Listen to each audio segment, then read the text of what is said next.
Welcome back to Relationships at Work, the leadership mindset guide for creating a workplace we love. I'm your host, Russel Lolacher, a communications and leadership nerd.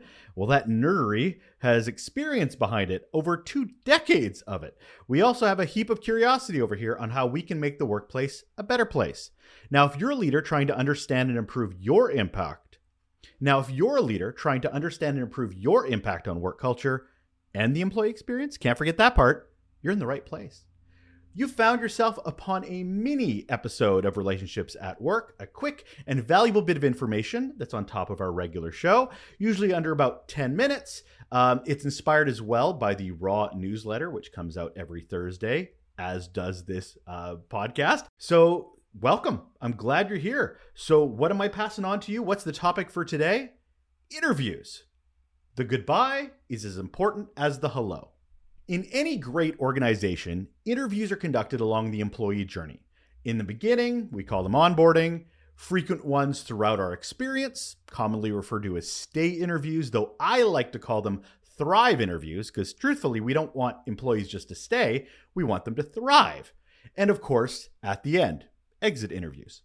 Now, ideally, these interviewers, these organizations, have prepared these interviews with intention and have built them up from the previous one.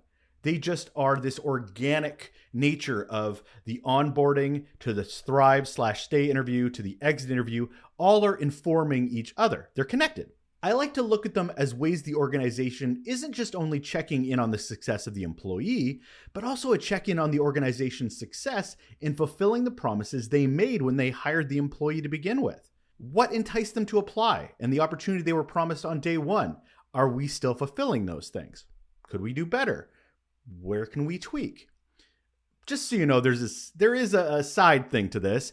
If all of this doesn't sound like something you're experiencing in your own organization, I actually put some free interview templates together on my website. You just go to russellolacher.com or relationshipsatwork.ca. It'll have free employee interviews right there at the top. Download it.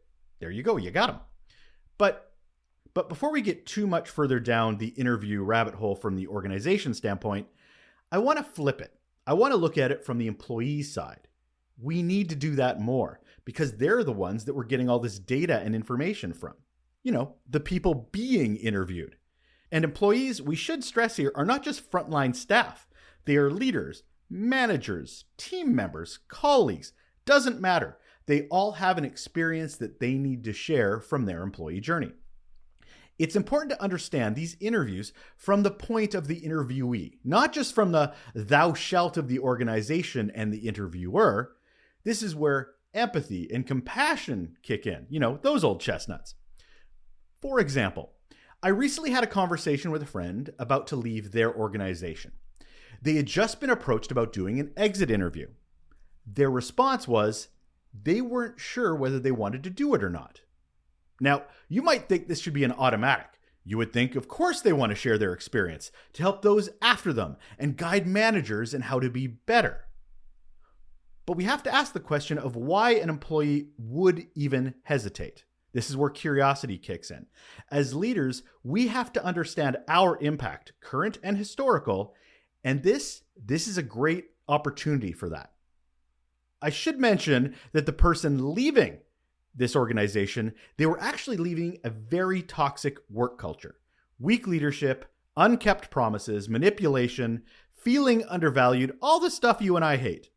So when the idea of an exit interview comes up, it might be a great opportunity to provide their experience, some context for their exiting, a little truth to power, all to help the organization learn from their mistakes and grow so to foster better future relationships with other employees, right? Right?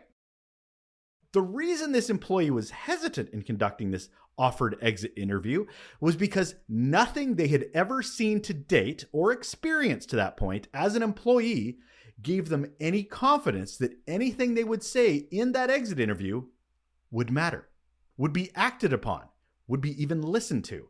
It was a checked box for the organization. It was a so we can say we did exercise, not a catalyst or instrument for self-awareness or any type of change. So of course she was hesitant. It would be a waste of time for everybody.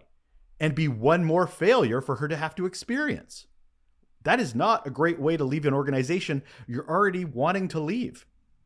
So this really got me thinking about how we come to these conclusions as employees, and also how we as leaders can understand how to put our own best foot forward in these circumstances. So first, as an employee, when these interviews are offered, here are some questions we may want to consider. Who is conducting the interview? What is my relationship with them? Can I trust them? Do they provide a safe space for honesty? How about who is going to see the results? Will it hurt my career, depending on who it is? Are they a safe space, or is it going into a void of indifference? Or even worse, retaliation. Maybe if you're not there anymore, it could be a retaliation to your old team. Who knows? How will that information be used? Do they have a plan? Is there a process? Will it be used at all? Here's another question as employees we need to think. How has information from other interviews been used in the past? This is where we should be looking for very concrete examples. Otherwise, why would you bother? For stay or thrive interviews, maybe ask how are they using this interview to support previous interviews, including your onboarding? Because again, they should be supporting conversations you've already had previously. Or they're just one-offs. And why would you expect things to get better? Because they're not looking at the journey, they're looking at a checked box. And last, those exit interviews. Can the organization provide information on how your departure will be communicated internally and externally? That's an interesting one, because sometimes there are leaders out there who will take it as a slight that you left the organization and will badmouth employees because they left, reinforcing a toxic environment. Now, if those are questions an employee is asking themselves and possibly their employer before they take the interview, what questions do we as leaders need to ask in preparation for those interviews? How about what is the quality of the interviewer's relationship with the interviewee? Whether you're the interviewer or you're the leader of an interviewer who's about to do one of these interviews. What do you do with the results? Can we point to any change that has actually happened based on those results? If no, why not? If yes, is it something realistic, something we can point to as a success, or something we actually need to work on? Or maybe it was just we tried but really didn't do anything. Like really, what was the impact of that change?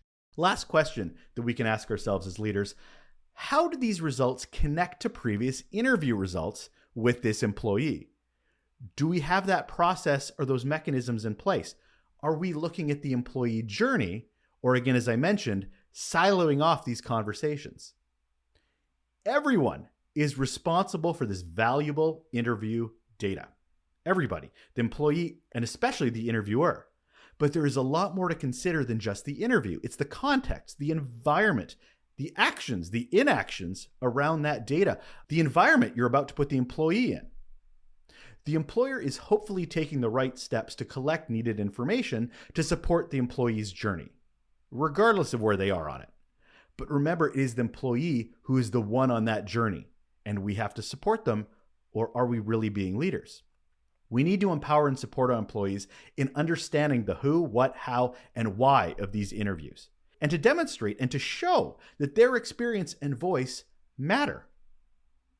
If we don't, we're wasting their time and an amazing opportunity to do better as an organization and for that next employee that comes along.